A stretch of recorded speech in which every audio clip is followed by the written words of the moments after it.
Good morning. We're going on a little adventure. We're going to go on a road trip.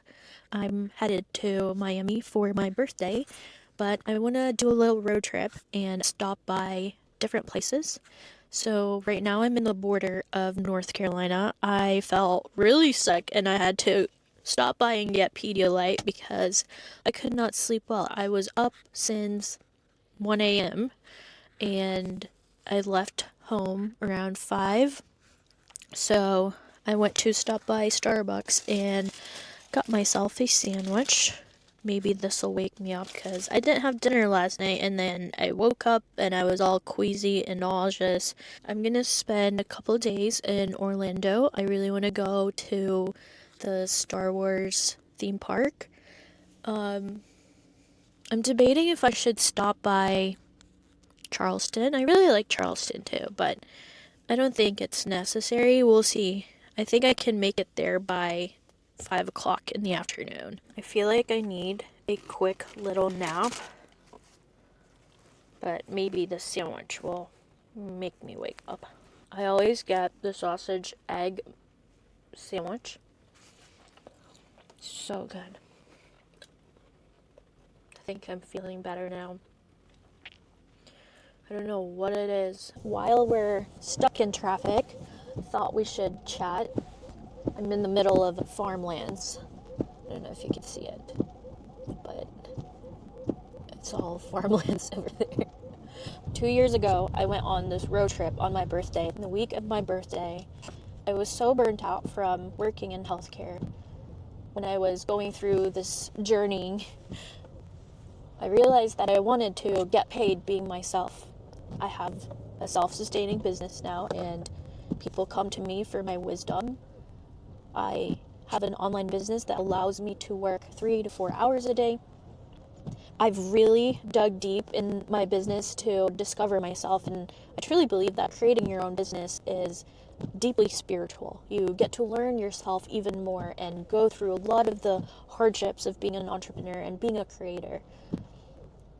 I don't like using the word business entrepreneur as much. I like being a creator. And when you're a creator, you're not limited to just one thing. You can create whatever it is. I'm super fortunate that my clients purchase whatever I now create, even if it's just a $30 meditation or a $1,000 mentorship. It's taken me a long time to be in this space because I didn't feel that I was good enough to share what I know. I didn't feel I had enough experience and knowledge, even though I've spent 8 to 10 years in healthcare, have talked to so many patients, have watched so many doctors, have witnessed different kinds of lives from different walks of life. And so it was my time to leave healthcare. After healthcare, worked with UPS. I was their district finance manager, and I managed 8 franchises, worked with their CEO, worked with their COO. It was a pretty cushy job being a financial analyst, but I knew that these were training steps for me to synthesize what I've learned from healthcare to join the business side and then create my own business. It's a very strange way how the universe has really put the little puzzle pieces into my life to have this business that I have now. And I want this to be different because I'm encouraging more people to start their business. There's so many connotation when it comes to coaching business, but you're more like a guide. And a guide is a lot different because you've gone through a lot of the self-inquiry, the dark night of your soul, you've probably awakened, so you understand people on a much deeper level. And a lot of times what my clients come to me is they don't know what they're supposed to do. Different ages, I've met people who are not making any money to making millions of dollars, and it's all kind of the same. Because of that disconnect from ourselves, it has led us to always seeking external validation. We want more money, more status, more prestige. We're all victims of the mimesis because we think that being a lawyer, being an accountant, being an engineer is something that can make me happy. But a lot of times it doesn't, because it just gives you more stress. Now that we're in this guidance business, in this coaching business, it's a lot different. In my sessions with my clients, I just hold space for them.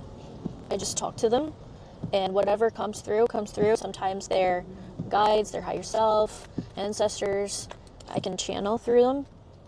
Sometimes I just give them what they need to hear. Realistic things that I'm seeing that they might not be seeing. It's the energy that they're buying from me. It's my frequency that they're buying from me. This week I had a client. He was like, I've never paid for a coach before. I've never paid for an energetic healing before. And I was like, what made you sign up? He was just like, there's something about you. There's something about your face, something about you, the way that you talk. It's like, thank you. I'm glad that you noticed. That's exactly what a lot of my clients purchase for me, is my energy. It's me holding space for them and giving them the kind of medicine that they need at this time. If it's their higher self I'm channeling, or their guides, their ancestors, or sometimes it's just us talking, laughing, crying, whatever it is. I'm just a friend, a guide that can share whatever I've learned along the way, using my methodologies, using whatever I've learned throughout my life as well. When you have ADHD and you have so many interests in life, I think that this is by far the best business, because not only are you heart-centric, not only are you sharing all of your interests. I could be into the blockchain, into crypto, I could be into meditations or art. People like my brand because it's true to who I am. I can differentiate myself from other people who are just mimicking the same thing. My perspectives are very different based on my interests, the books that I read, the videos that I watch. And you really don't have competition when you are in this very unique fractal of yourself that you've created a business out of just being yourself. And that is the best business. I believe that creating a business should replace your 9-to-5 job, not turn it into another job worse than your 9-to-5. Realistically, some people might not be cut out being a creator. You really have to do a lot of self-inquiries, like, do I have the mental space? Do I have the fortitude to keep going, the grit to go through whatever hurdles that might come through me? I was very lucky to have mentors before me that I've watched along the way, and they shared their wisdom with me. They've become super successful in their domain, and now I'm sharing what I've learned from them. I've had 3 mentors in my life, and everything I've learned I share with people. And so in business, marketing, branding, there's all of these pain points and very strategic way of doing things. You can't really strategize being authentic. It just feels weird, sounds weird, and you can tell if they're faking. People are getting smarter now. We can tell if it's fabricated. There's a type of innate intelligence that you can pry into their heart and show them, like, this is who you are. This is what you are capable of becoming. You can see all of these future timelines of what their life turns out to be if they follow on this path. But it takes a lot of dedication to pursue your highest calling. Ultimately, life is meaningless, and we have to continuously create meaning and purpose in our lives. We have to create our own missions. This year I've learned that too much freedom is also bad. That's when the nihilism kicks in. This year I can truly say that I've never been this happy. For a very long time I felt so numb. I felt this hollow, gaping hole inside me that I could not figure out how to fill. And it was the divine, it was that return of the ecstasy, and we all need ecstasy in our lives to feel bliss and to embrace all of our hedonistic pursuits, at the same time being in service to everybody.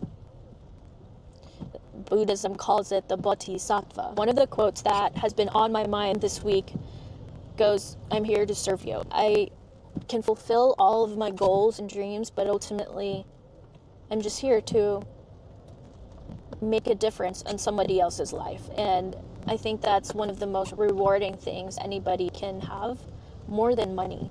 It just fills my heart when I get an email back from my clients and they tell me all of their transformation, like, hey, I got this grant, I got a new job, I did this, I finally left my husband. It's like, wow, they actually listen to my guidance. And people need mentorship. At the same time, I also feel that there is just too much thought leaders who have not gone through the hardships. It's like a copy-paste thing. Tell me the deeper core of what it is to be a human. We are our own healers. We can give you my perspective in hopes that you will gain wisdom from it. It is up to you to do the inner work, to do the inquiry within yourself, investigating what are the patterns that are making me be this way. You can be happy, you can be fulfilled, contented, and full of life. Me being on this road trip again, it's crazy how now I'm back here where I have all the time in the world to really explore, to do anything that I want. It feels very liberating.